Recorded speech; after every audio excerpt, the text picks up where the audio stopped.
SK has given an elaborate communication as to the location of each ministry, especially the headquarters. We were to see what transpires. In the meantime, over the weekend, something happened to the cost of fuel, and it is up again, continues to rise. We are now at 217 shillings for a litre of petrol in Nairobi. It goes way to 227 in some parts of the country, depending on how far you are from Mombasa. And of course, the government has reintroduced the stabilization, price stabilization this month. Remember, it was there in the season of August to September, taken out September to October. Now it's back for October to November cycle. And a litre of petrol has been stabilized with 3 shillings, 7 cents. Diesel 11.64 shillings, kerosene 9.6 shillings to control the pump prices. Honorable Elachi, so Kenyans continue to complain that this is getting too overbearing. Of course, the past 1 month, Kenyans have lived with that, more than 200 shillings for every litre of products. What are people telling you in Dagoretti North? Well, it's tough. It's tough, Sam, and we have to rethink as a country. I know we will face these challenges. The biggest challenge we have no answer is that we don't know how far it will go and whether it will ever come down. Because we can be saying, oh, it will, and you might find it will never go beyond below 100 again, or maybe 120 or 130. Mm-hmm. So that is the biggest challenge, and that it's now out of our control, and we have to ask ourselves very tough questions so that we start cushioning. One of the biggest, I think, sad part of the whole process is when nobody comes out from the regulatory body to just cushion Kenyans earlier, you know.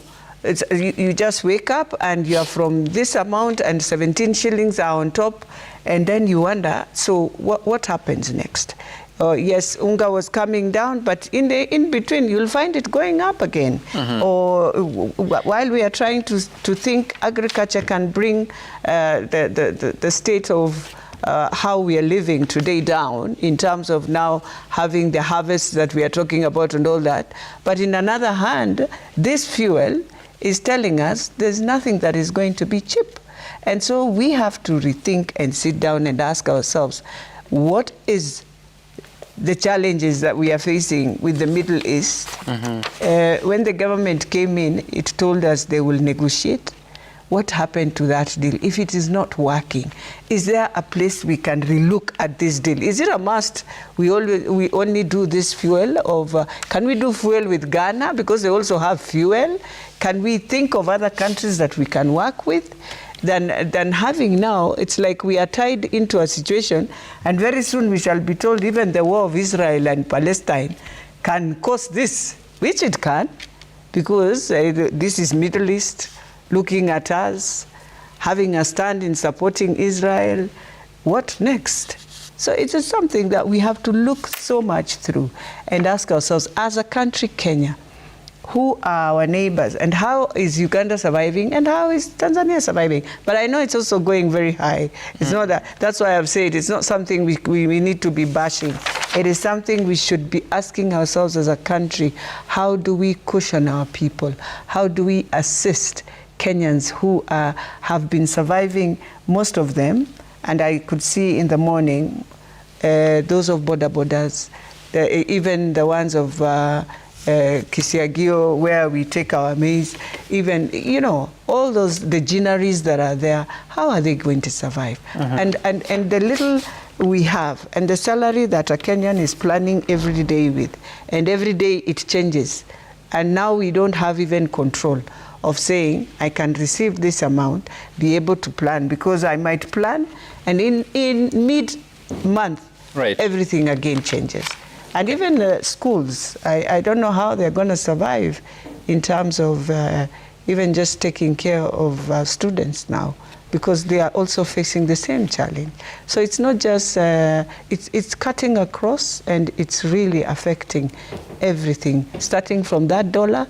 You can imagine when you're having students abroad. And every day you are facing this challenge, that you were to pay school fees this, and tomorrow you wake up, you're told, no, the dollar just went up, and this is what. So if we are having good ties with the Americans, if we are having good ties with the Middle East, then there must be a way we must go back on the negotiating table and sit and discuss these things to see how we cushion. Honorable Speaker, last time you spoke about this, I heard you say that Kenyans were making noise, yet a liter of petrol was more expensive in Uganda and they were not making noise. Well, we looked at the figures, it was not exactly accurate. I don't know what the situation is like now, because if you look at the rate of inflation, it had been on a downward trend. Now it's starting to go up, especially because of fuel. What shall we do? Because, I mean, like she says, Kenyans are really hurting. Okay, first of all, Sam, you know, when I make a statement, I think it's good to give the entire context of the statement other than picking one aspect. One aspect is when I compared the prices, but I try to explain why this is a problem. And I think that's important. And I know, and I agree, that Kenyans are hurting. Everybody's hurting, and no one is going to be spared. Whether big businesses, small business, the ordinary boda rider, the ordinary mama mboga, everyone is going to be affected. I'm not cushioned either. Everybody is going to suffer from this. And I think what we have to do is just be honest to Kenyans and tell them, why is this happening? And to explain what are the interventions that can be done short term and long term. And it's important. I think it's a logic that we have not been able to explain, and we've been very poor, because we pick a sentence and then use that to run with the news. But I just want to say this very categorically, and allow me to go about it very slowly. Yes, the fuel prices have gone up. That is not a lie, it is true. We know that what has happened is certain happenings around the world have caused it.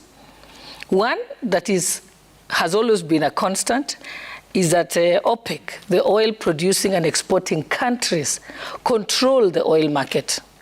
They can sit down and decide this is the price of oil, and there is nothing you can do about it as Kenya, because we don't produce oil. Neither can Uganda or any other country who doesn't have oil. They can decide to cut down production, which they have at the moment. They have made a deliberate decision to cut down production. They have also made a decision that a majority of the refineries are currently under maintenance, so they are closed down. Again, exacerbating the shortage, and therefore the shortage of petroleum products, and therefore the increase of the price. So yes, we are at the mercy of OPEC, the oil producing and exporting countries. Kenyans must know that. And it's one thing, there's nothing we can do. We can only pray that we'll be able one day to produce our own oil. But there are also other solutions. Two, the ongoing war in Russia and Ukraine is not helping. And the new conflict between Israel and Palestine is not helping at all. There's also another factor, which is my number 3 point, is that as winter approaches, there is an increased demand for diesel and kerosene for heating in majority of the world that has winter. So again, that is not something within our control. And then there is also the challenge of the depreciating Kenya shilling. The Kenya shilling has depreciated by 4.9% recently, and therefore it affects the landed cost of petroleum. Again, we can do nothing about it because we buy petroleum in US dollars. The landed cost is pegged to the US dollar. The rate was 146 shillings to a dollar. Now it's going to 153 shillings to the dollar, and it may go up. And the depreciating of the Kenya shilling is not, again, unique to Kenya only. If you look at the US Federal Reserves, their interest rate is quite high. So it will affect us. So as we tell Kenyans about the cost, the increase in fuel, is also to explain to them that it is not because of a failure by the government. a failure by the head of state, a failure by a cabinet, or insensitivity for that matter. It is because there are goings on in the world that we have no control over. So yes, we are going through tough times. And like I said, there's short-term methodologies of dealing with it and long-term methodologies of dealing with it. What are the short-term? Short-term that has been done recently was the government utilizing the Petroleum Development Levy. Yes, and this is based on an order that was made, the Petroleum Development Levy order that was made in 2020, to use it for price stabilization. Mm-hmm. So what it does is, it's not a subsidy, it's a fund that is used to cushion the wananchi by stabilizing the amount. And this has sort of helped, because if the current prices that we are increasing prices that we are seeing now, between this, I think it started on the 14th of October that is going to be the rate to the 14th of... 15th October to 14th November. Yes, 15th October to 14th November. Currently, the petrol has increased by 5.7, about 6 shillings. Diesel has increased by 4.5. Kerosene has increased by 2.5. But had the price stabilization not been, intervention been made using the Petroleum Development Levy, actually the increase on petrol would have been about 9 shillings. 8.79 to be exact, if you look at what IPRA has put in there. Diesel would have increased by 16 shillings, and kerosene would have increased by 12 shillings. So this is a conversation that we must appeal to Kenyans to understand. No one is doing this deliberately to hurt you. We have no power to stop the war in Ukraine. We have no power to stop the interest rates of the US Federal Reserve. That affects the Kenya shilling by depreciating it. We have no control over the winter, which causes demand for kerosene and diesel for heating. But what the government can control, and they've done 2 interventions so far. One was employing the price stabilization fund.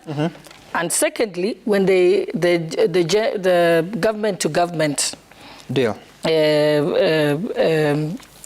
deal that was made in April 2023, which sort of saved us for a while, and that's why you saw the prices remain at where they were. Honorable Boss, yes, those are short-term interventions. I've given, just hold on, I'm about to finish. No, because again, I must finish, because I think it's wrong to leave a matter It is halfway. 7:03, we need to take a short break. I agree, but I want to be can I just finish that? This. Long-term interventions is one, increase our exports, yes? Yeah. And reduce our imports, and use alternative energy sources. If we increase our exports, it means we get foreign exchange and save our forex. If we reduce our imports, we also save our forex, which means we cushion the Kenya shilling from depreciating. Okay. So that we're not spending too many dollars. All right. So that we can, whatever is left good. can be used. That's good, for because that's a long-term intervention that you're proposing there. I've given a short term that has been done. Yes, you have. And I'm coming to the short term, because if you look at the spread of the prices, to get to 217 shillings, you have also taxed that product at 80 shillings. 80 shillings out of landed cost of about 120 would be close to 60-something, almost 70%. So the taxes are nearly 70% of the landed costs. This is something that is within government's reach. Yes, okay. So now, you're also assuming that when this fuel comes into the country, it will reach the pump by magic. It doesn't. There is costs to get it there. There is a pipeline that must be maintained. There is organizations that deal with managing the safety, the checking the standards in terms of quality control and so on. It does cost money. And where will that money be obtained from? It's by taxes. Even the money that has been used from for the price stabilization at the moment is coming from the petroleum levy, a tax. So the question we should be asking as Kenyans is, are those taxes being used for something that is good or not? If you are misusing it, I agree, you should question it. Let's correct something, Honorable Boss, because what you're saying is not accurate. The taxes are separate from the handling costs, because there's a pipeline transport, which is 2 shillings 58 cents.